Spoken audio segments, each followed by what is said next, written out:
Hello everyone, welcome to my presentation. Let me introduce myself.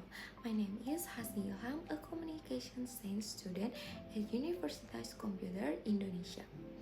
In this presentation, I will be discussing the topic theory and context of group communication.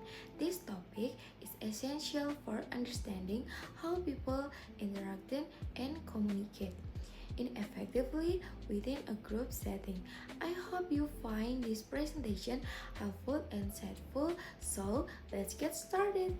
Simbolik konvergensi teori yang dikembangkan oleh Ernest Borman menjelaskan bahwa anggota kelompok membangun realitas bersama melalui komunikasi.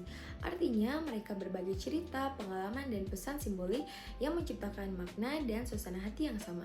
Proses ini disebut sebagai fantasy sharing atau pertukaran cerita yang memiliki karakter, alur, dan pesan tertentu. Contohnya dalam sebuah tim kerja yang sedang berproses menyelesaikan proyek besar, anggota sering berbagi kisah tentang pengalaman mereka saat menghadapi tantangan di lapangan.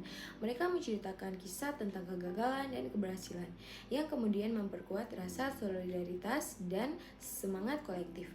Cerita-cerita ini menyatukan mereka, membuat mereka merasa sebagai bagian dari suatu kelompok yang berjuang dan ingin sukses bersama. Jadi, mulai komunikasi, mereka menciptakan pandangan dan identitas yang sama, membangun hubungan emosional yang kuat.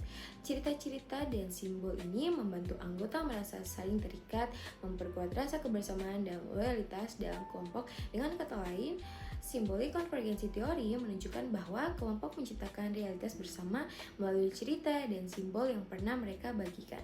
Selanjutnya, grup konteks. Grup konteks adalah faktor-faktor lingkungan yang mempengaruhi cara anggota berinteraksi dalam kelompok. Faktor-faktor ini meliputi keanekaragaman budaya, perbedaan tingkat status, sejarah konflik, penggunaan teknologi, dan karakteristik lain seperti keterampilan dan waktu yang tersedia. Contohnya, sebuah tim kerja di perusahaan multinasional terdiri dari anggota dari berbagai negara dan budaya. Mereka harus berkomunikasi dan bekerja sama dalam mempertimbangkan keberagaman budaya tersebut, seperti perbedaan dalam gaya komunikasi, kebiasaan, dan nilai. Jika tidak mampu mengelola perbedaan ini, komunikasi bisa menjadi sulit dan menimbulkan konflik. Selain itu, faktor sejarah konflik antar anggota juga mempengaruhi suasana kerja. Jika ada konflik sebelumnya yang belum terselesaikan, kemungkinan akan mempengaruhi pola komunikasi dan kepercayaan antar anggota. Teknologi juga menjadi bagian penting. Jika anggota bekerja jarak jauh menggunakan video call atau pesan teks, cara mereka berinteraksi dan membangun hubungan akan berbeda dibandingkan kelompok yang bertemu langsung. Intinya, konteks ini tidak hanya mempengaruhi proses komunikasi, tetapi juga terus terbentuk dan berubah melalui interaksi mereka. Jika kelompok mampu memahami dan mengolah faktor-faktor ini, maka komunikasi bisa lebih efektif dan pola kerjasama menjadi lebih baik. Effective Intercultural Workgroup Communication Theory dari John Odzel menjelaskan bahwa keberagaman budaya dalam kelompok sangat mempengaruhi komunikasi dan keberhasilan kerjasama. Variasi budaya seperti individualisme dan kolektivisme menentukan cara anggota berpartisipasi, berbicara, dan mengambil keputusan.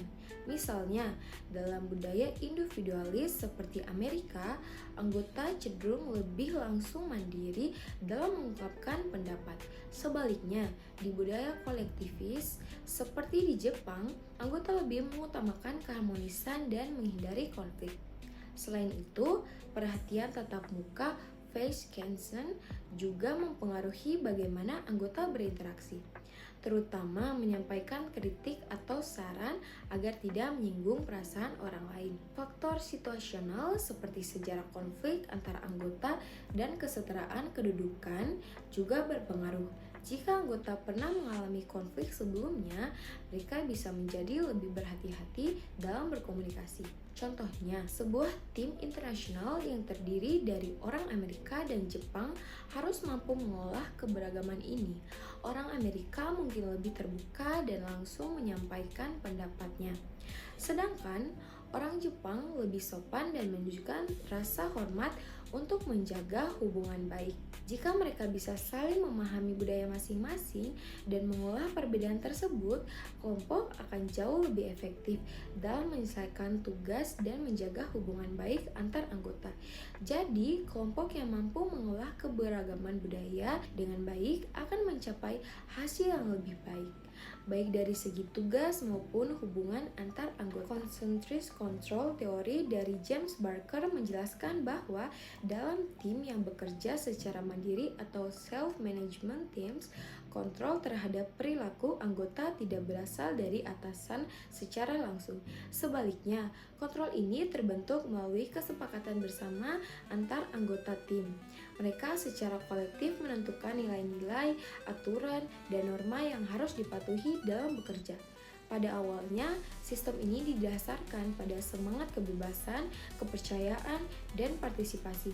Namun, seiring waktu, norma dan aturan ini menjadi semakin ketat dan internal, sehingga anggota tim secara sadar atau tidak sadar mulai mengawasi dan mengontrol satu sama lain secara sosial. Contohnya, sebuah tim di perusahaan startup yang bekerja secara mandiri, awalnya mereka membuat aturan bersama tentang bagaimana cara kerja yang efisien dan saling membantu. Mereka setuju untuk selalu datang tepat waktu, berbagi tugas secara adil, dan saling memberi feedback. Namun, lama-kelamaan, aturan ini menjadi sangat ketat. Jika ada anggota yang datang terlambat sedikit saja, anggota lain langsung menegur dan memberi tekanan sosial agar mereka mengikuti aturan. Mereka saling mengingatkan dan mengawasi satu sama lain agar tetap menjalankan norma yang telah disepakati. Akibatnya, meski awalnya mereka merasa bebas dan saling percaya, kini mereka merasa tertekan dan harus mengikuti aturan yang ketat agar tidak dikritik atau dihakimi oleh anggota lainnya. Jadi, kontrol yang awalnya dari diri sendiri dan bersama berubah menjadi tekanan sosial yang sangat kuat, menyerupai kontrol dari atasan, walaupun sebenarnya semua aturan dibuat dan dipatuhi secara kolektif oleh anggota tim. Thank you for your time and attention. I hope you gain something useful from this presentation. See you next time.